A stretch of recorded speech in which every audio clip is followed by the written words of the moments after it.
Assalamualaikum warahmatullahi wabarakatuh. Hai, jumpa lagi bersama kami calon guru penggerak angkatan 8 asal Kabupaten Pindrang. Pada kesempatan kali ini kami dari kelompok 1 akan membahas analisis kasus modul 1.4. Perkenalkan kami para anggota kelompok 1. Yang pertama Hamring, yang kedua Haslina, dan yang ketiga Indaryanti. Berikut ini adalah kasus yang pertama.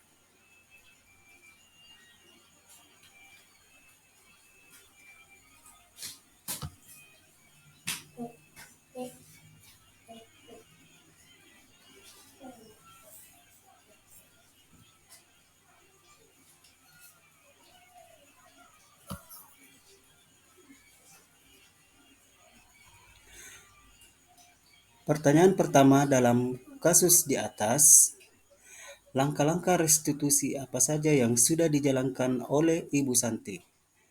Langkah restitusi yang dijalankan oleh Ibu Santi yang pertama yaitu menstabilkan identitas. Ibu Santi menanggapi bahwa tindakan itu boleh saja dilakukan jika mereka sungguh-sungguh ingin meminta maaf.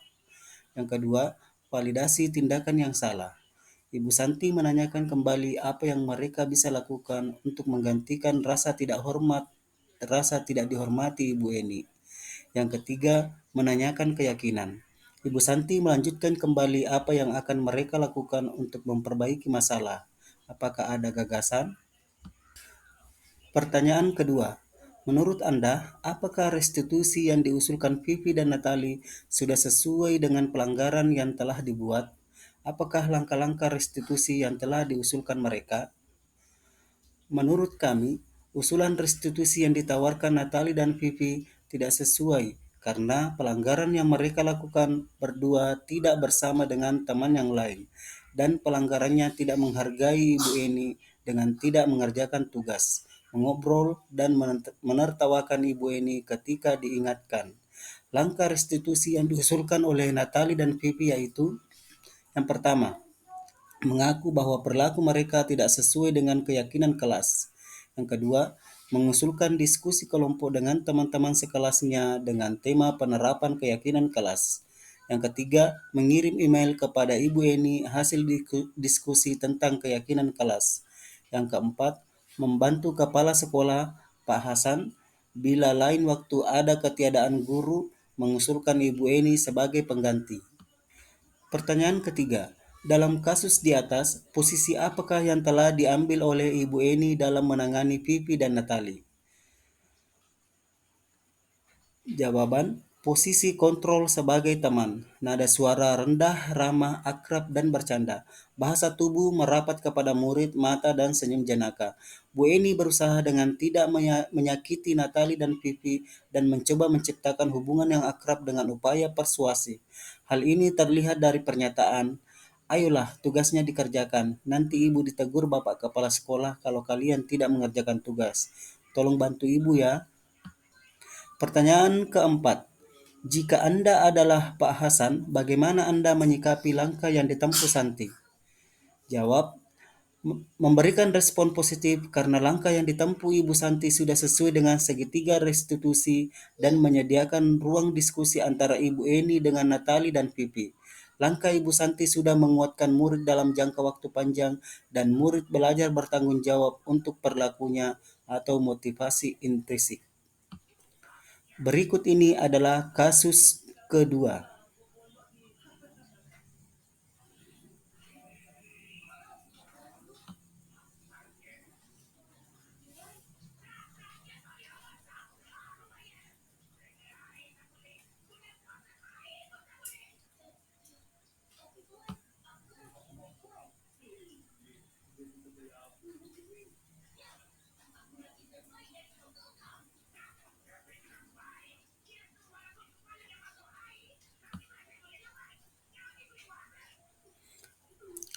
Pertanyaan pertama pada kasus 2.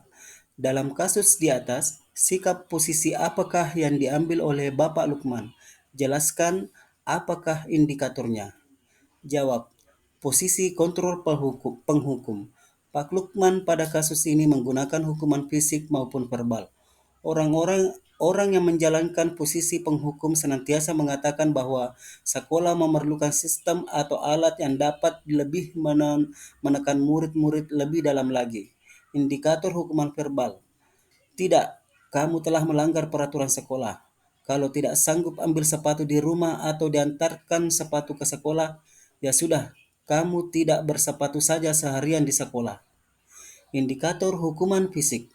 Sekarang copot sepatumu dan silakan belajar tanpa sepatu seharian. Pertanyaan kedua, bila Bapak Lukman mengambil posisi seorang manajer, apa yang akan dikatakannya? Pertanyaan-pertanyaan seperti apakah yang akan diajukan ke Sabrina?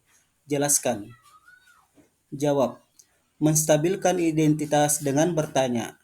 1. Sabrina, mengapa datang terlambat? Yang kedua, mengapa tidak menggunakan sepatu sesuai dengan aturan di sekolah? Validasi tindakan yang salah dengan bertanya. Sabrina, kamu tentu punya alasan mengapa kamu tidak menggunakan sepatu hitam. Sabrina, nampaknya kamu terburu-buru supaya tidak terlambat datang ke sekolah ya. Menanyakan keyakinan dengan bertanya. Sabrina, kamu tahu keyakinan sekolah yang sudah disepakati? Menurut kamu, keyakinan sekolah apa yang telah kamu langgar? Apakah kamu bersedia untuk memperbaiki kesalahan ini? Apakah yang akan kamu lakukan untuk tidak terlambat lagi? Pertanyaan ketiga, kira-kira bila Anda adalah kepala sekolah di sekolah tersebut, nilai kebajikan apa yang ingin dituju oleh peraturan harus sepatu berwarna hitam? Jawab, disiplin, tanggung jawab, kesetaraan, dan kesederhanaan. Kira-kira bila Anda adalah kepala sekolah di sekolah tersebut, bagaimana Anda menyikapi langkah-langkah yang diambil oleh Pak Lukman mengenai kasus tersebut? Jawaban saya yaitu mencari tahu informasi permasalahan yang telah terjadi, setelah itu membimbing dan memberikan solusi untuk bertindak sebagai posisi manajer dalam menyelesaikan permasalahan siswa dengan menggunakan metode restitusi. Berikut ini adalah kasus ketiga.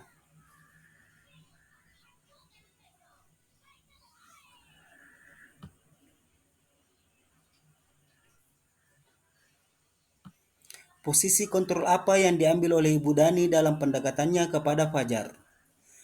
Posisi kontrol yang diambil oleh Ibu Dani yaitu posisi kontrol penghukum, teman, dan pembuat rasa bersalah. Membaca sikap Fajar, kira-kira kebutuhan apa yang diperlukan oleh Fajar? Yang dibutuhkan oleh Fajar adalah kebutuhan akan kebebasan, tidur-tiduran, dan tampak acuh tak acuh pada pelajarannya. Yang kedua, kebutuhan Fajar yaitu penguasaan, tidak memperhatikan acuh tak acuh serta nilainya pun kurang baik. Bila mana Ibu Dani mengambil posisi pemantau, apa yang akan dilakukan atau dikatakan olehnya? Pertanyaan-pertanyaan seperti apa yang akan diajukan? Jelaskan. Yang akan dilakukan adalah mengawasi berdasar pada peraturan dan konsekuensi yang ada. Pertanyaan yang akan diajukan, Fajar, tahukah konsekuensi yang harus dilakukan apabila tidak memperhatikan saat pembelajaran? Fajar, kamu tahu kan peraturan yang ada di kelas apa saja? Apabila Anda adalah kepala sekolah di sekolah Fajar dan mengetahui hal ini, bagaimana tindak lanjut Anda? Yaitu melakukan pendekatan personal dengan memanggil Ibu Dani dan Fajar di waktu yang tidak bersamaan, serta wali kelas, orang tua, dan teman Fajar untuk mencari informasi terkait dengan permasalahan yang ada. Setelah itu, bertindak sebagai posisi manajer dan menerapkan segitiga restitusi untuk mencari solusinya demi terwujudnya disiplin positif. Berikut ini adalah kasus keempat.